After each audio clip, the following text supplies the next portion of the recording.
Hello students, welcome back.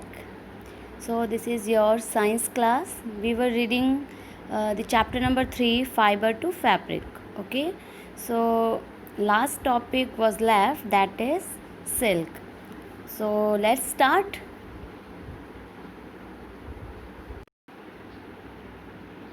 Okay students, so what is silk? Silk is a natural fiber which is obtained from insect, that is silk moth. आपने silk की साड़ीज़ अपने घर में सुना होगा, silk की साड़ीज़ होती हैं, आपकी मम्मी आंटी किसी के पास होगा या आपने देखा होगा कहीं. तो एक्चुअली वो सिल्क जो साड़ीज़ है वो सिल्क से बना है, सिल्क फाइबर से. और वो सिल्क फाइबर है वो हमें एक इंसेक्ट से मिलता है जिसको हम सिल्क मोथ बोलते हैं. ओके, तो silk fibre is actually a animal fibre, क्योंकि हमें एक एनिमल एक इंसेक्ट से मिलता है, इसलिए सिल्क को हम एनिमल फाइबर भी बोलते हैं. ओके, ये एक नेचुरल फाइबर है क्योंकि नेचुरली हमें इंसेक्ट से मिलता है. Okay, now silkworm spin the silk fibers. The silk fiber is made up of a protein. Silk is the strongest the silk fiber is made up of a protein. जो silk fibre होता है जो कि हमें एक insect से मिलता है, एक्चुअली वो एक प्रोटीन होता है. और वो प्रोटीन जब एयर के कांटेक्ट में आता है तो एक थोड़ा हार्ड थ्रेड लाइक स्ट्रक्चर वो देता है. ठीक है, silk is the strongest natural fibre. और सिल्क जो फाइबर होता है वो बहुत स्ट्रॉन्ग भी होता है. तो हमने आज सिल्क के बारे में पढ़ेंगे. तो what is silk? Silk is a natural fibre and it is obtain from an insect that is called silk moth. Okay, so now next topic is sericulture. Okay, sericulture. अब सेरीकल्चर क्या होता है? बहुत से फार्मर होते हैं वो silk farming करते हैं, मतलब सिल्क मोथ को अपने पास रखते हैं, उनको अच्छे से पालते हैं और उनसे सिल्क ऑब्टेन करते हैं. तो इस पूरी प्रोसेस को ही हम बोलते हैं सेरीकल्चर. ठीक है, तो सेरीकल्चर में क्या करते हैं? सिल्क फार्मिंग करते हैं. सिल्क मोथ को पाल के उनको अच्छे से रख के उनसे हम सिल्क ऑब्टेन करते हैं. तो इस प्रोसेस को बोलते हैं sericulture. So sericulture means silk farming. The rearing of silk worm for obtaining silk is called sericulture. Silk worm को या सिल्क मोथ को उसको पाल के उसको अच्छे से रख के उससे सिल्क को निकालना, that is called sericulture. Okay, sericulture is a very old occupation in India and India produces a lot of silk on commercial scale. हमारे इंडिया में बहुत से फार्मर हैं जो सिल्क वॉर्म को अच्छे से पालते हैं और उससे सिल्क निकालते हैं. तो ये हमारे इंडिया में बहुत अच्छा एक ऑक्यूपेशन भी है. ठीक है, अच्छा, अब मैं आपको यहाँ पे बताऊँगी कि वो जो सिल्क वॉर्म है या सिल्क मॉथ है वो कैसे कैसे उसका जो लाइफ साइकिल है वो कैसे कैसे है. ठीक है, अब हम life cycle of silkworm पढ़ेंगे. Okay, so let's start. Okay, so this is a diagram of a life cycle of silkworm. ठीक है, अब मैं आपको यहाँ से समझाऊंगी, आप सभी सुनेंगे.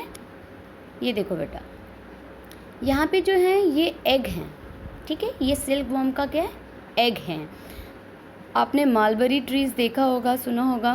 तो जनरली जो मालबरी ट्री होता है उसकी लीव्स में, उस ट्री में ये सिल्क वॉर्म जो है उसकी पूरा लाइफ साइकिल चलता है.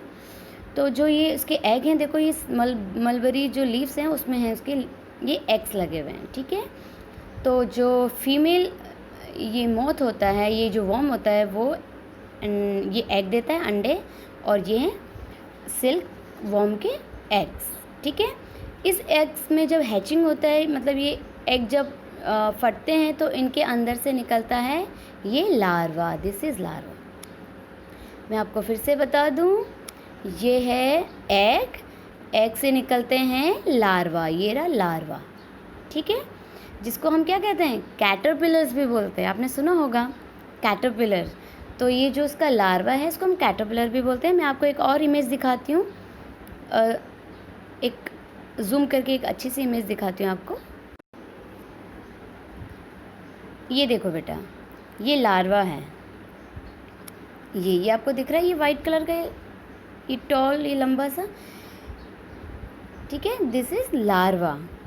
इसी को हम क्या कहते हैं, कैटरपिलर भी बोलते हैं। तो एग से ये लार्वा निकलता है और ये मलबेरी ट्री में बस लीव्स जो होती हैं उसको खाता रहता है, और उसको खाने से इसका जो साइज़ होता है वो थोड़ा बढ़ जाता है, ठीक है। Okay, this is one more pic of larva. ये भी क्या है, ये देखो आप क्लोज से देख सकते हैं, ये सिल्क वॉर्म का लार्वा है, सिल्क मॉथ का लार्वा है ये, जो एग से निकलता है, ठीक है। और ये क्या करता है, ये मलबेरी की जो ये लीव्स होती है उसको खाता है और अपने साइज़ को इंक्रीज़ करता है, ठीक है बच्चों। तो सबसे पहले क्या होता है, ये एग है, एग से क्या बनता है, लार्वा। ओके, अब लार्वा क्या करता है, लीव्स को खाता है और अपने साइज़ में इंक्रीज़ करते हैं। यहाँ पे लिखा है देखो, caterpillars feed on mulberry leaves for about 3 to 4 weeks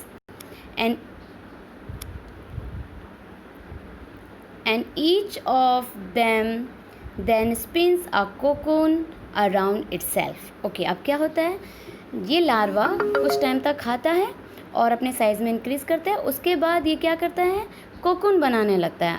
it means ये थोड़ा सा, इसका जो साइज़ होता है वो अब जैसे कैटरपिलर का साइज़, ये लार्वा का साइज़ तो थोड़ा सा लंबा था, लेकिन इसके बाद ये थोड़ा सा फैटी हो जाता है और थोड़ा शॉर्ट हो जाता है।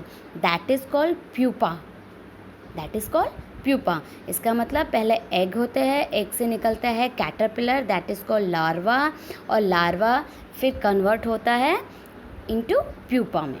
Okay, so then larva convert to pupa. Pupa कैसा होता है, थोड़ा फैटी और शॉर्ट होता है, और ये अपने अराउंड एक नेट बनाता है, एक नेट जैसा एक स्ट्रक्चर बनाता है, दैट इज़ कॉल्ड कोकून। अब मैं आपको एक और इमेज दिखाने वाली हूँ, ये देखो बेटा, दिस इज़ प्यूपा, ठीक है। ये क्या है, ये प्यूपा है। कैटरपिलर तो थोड़ा सा लंबा था, अभी थोड़ा सा शॉर्ट और थोड़ा फैटी हो गया है, तो इसको बोलते हैं प्यूपा। क्या कहते हैं, प्यूपा, ठीक है।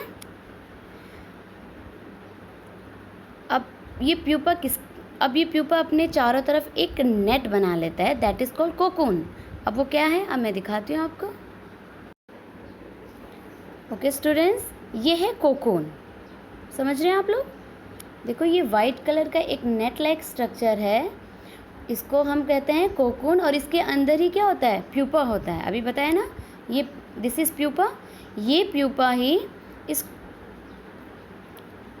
ये है प्यूपा, और ये प्यूपा किसके अंदर होता है, ये प्यूपा होता है इस कोकून के अंदर। ये जो वाइट कलर का आपको ये नेट लाइक स्ट्रक्चर दिख रहा है, इसको बोलते हैं कोकून, और इसके अंदर ही प्यूपा होता है। और ये कोकून कैसे फॉर्म होता है, एक्चुअली जो वो प्यूपा होता है वो अपने माउथ से एक प्रोटीन को सिक्रीट करता है, ठीक है, एक प्रोटीन को निकालता है। Pupa secrete a substance that is called protein, and when that protein comes in contact with air, then it will form